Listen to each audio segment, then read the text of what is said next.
Now this was a momentum trade really in oil, not a major level, 40s. 40s are these sort of high, these couple of lows before we pushed on higher. Nothing major about this level really. Shows up small on a 1 minute chart, a 5 minute chart. And you got the high of the day up at 48. But it was the way the market came up to this that gave you a clue that possibly there was a little bit of a trade in this. Just picking up on the price action, purely on the momentum there, rather than having any major level you're looking to break.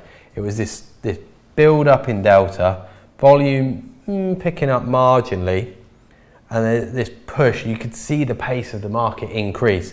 And that, if you're looking just on a momentum price action based trade, gave you a shot through the highs. Then you look into the next area, 60s,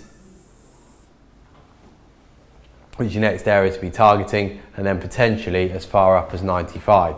And so it was a kind of short-term price action opportunity that got you far enough to start thinking maybe there's more in this. It then runs out of that price action, fails, and we start then dropping back off. I'll bring the ladder up so you can see it. Here we go. So trading down at 30s at the moment, not too much going on. Little pickup of energy there. So now we get a very quick little flash up. It pauses a couple of times just so we can actually see where we've managed to get to. So a bit of two-way trade. Trade rate's catching up. Now we've caught up a little bit. We're getting up to 40s, and all the way up, it's constantly just hitting. You know, the energy's really picked up now. Yeah, it's got much quicker than it was trading beforehand. Up to 43s, energy's still up there, and this is purely price action now. You're seeing this constant building, this constant pace in the amount being transacted. We're now up towards 47, 48, and this is where you're looking then for a little skip higher. So what you should be thinking here is, how am I going to get out of this? 48 is the current high of the day. If this jumps just like that, should you then cover some part of your position? So you drop the position back down to 4 now. And now you can start thinking to yourself, okay, well, we've got this momentum break. It stayed pretty quick on the way up as well. There still seems to be a bit of buying in this. Can we now hold on and try and run this towards 60s and then potentially up towards 90? So this is where the momentum's got you in, price action wise. It's then a case of trying to assess, well, how much further can this go? Is it worth me holding on to this, or should I just take a little bit of profit where we are? Seeing a bit of absorption up at 54, 55. Yeah, markets spend a little bit of time here just sitting still. And what's happening here is people are trying to buy it at higher prices, leaving this low volume below. Whoops.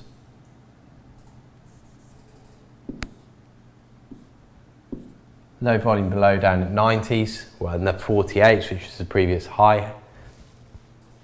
So now you've got a reference point to be starting to think you can buy it. If it starts holding 48, you can then try and add back in. And try and get back in at 48. Drops a little bit below, 46, 45s. It's not really dropping below. So now what you need to see is you need to see it back above 48. You've got a reference point of 53. Through 53s is where you can then start thinking, yes, the move is back on. So the buying comes back once again. Not quite the same degree of momentum, although that did start to pick up similar type pace as we saw on that first break. So now you're looking up towards 60s. Again, chance to cover something, particularly if you just bought it once more down here. There's a little 10 ticks on the ad. And then looking for a break of 60 to keep the move going. What you should be thinking about here from a price action point of view is, we tried to hold 53s, we dropped back below, and then we've gone back up. You don't really want to see price back below 53s now. It's had the chance below, found buyers, pushed it back above. If you start dropping below 53s, then there's going to be a lot of new buyers, and buyers that bought it down at 48s, they're now thinking, we're not getting paid for this. Also starts to struggle at 59. Now that's not a reason to get out of the struggle at 59. You've got to give it a chance to break through 60s. but the 53s are a pretty good clue. See a bit of size coming in, so he's holding steady up here. It's struggling. Each time it bids up, it can't reach 59 now.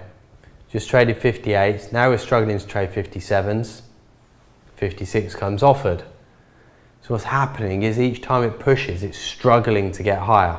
This is a little bit of a clue to a bit of danger. And then we drop very quickly through 53. So that buying's not there. 48s still holds, and we get the bounce back as well. Now you really need to see this back up above 53. So you get 53s, 4s, straight back off again. This is starting to look like a move that's actually run its course. Potentially it's tried the 60s, has not managed it. Tried to hold above 53, has not managed it. This is looking like it could be a bit of a failure. The temptation though is now the move back to 40s to have a go at buying it. Think to yourself, right, we're going to keep on going for this move, buy it back at 40s, and then look to try and keep hold of it as it goes back up. And we don't get that at all.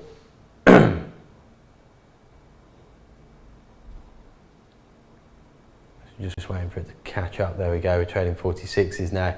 You see the ease with which it's now starting to drop through prices. Down to 40, you find a little bit of support here, so that's looking all right. You're thinking, yeah, well, just a quick little drop back, squeeze some of the shorts, squeeze some of the longs out, you know, those weaker positions below 48. But back onto 40s, which is these previous little highs here, and we can't get any bounce. Every single bounce is sort of rotating the same, 2 or 3 ticks up before it starts to sell again. And this is your reason now, particularly through 40s. You've got no reason to be staying in this trade at all now. And so you then look to be coming out of this. And this is the failure. What happens once below 40, we then took the whole range out, showing that this was essentially a little bit of a false breakup. But nonetheless, the momentum that you saw on the price ladder, that increased activity, that much greater pace with which the market was trading, was enough, at least short term, to give you a chance to go long.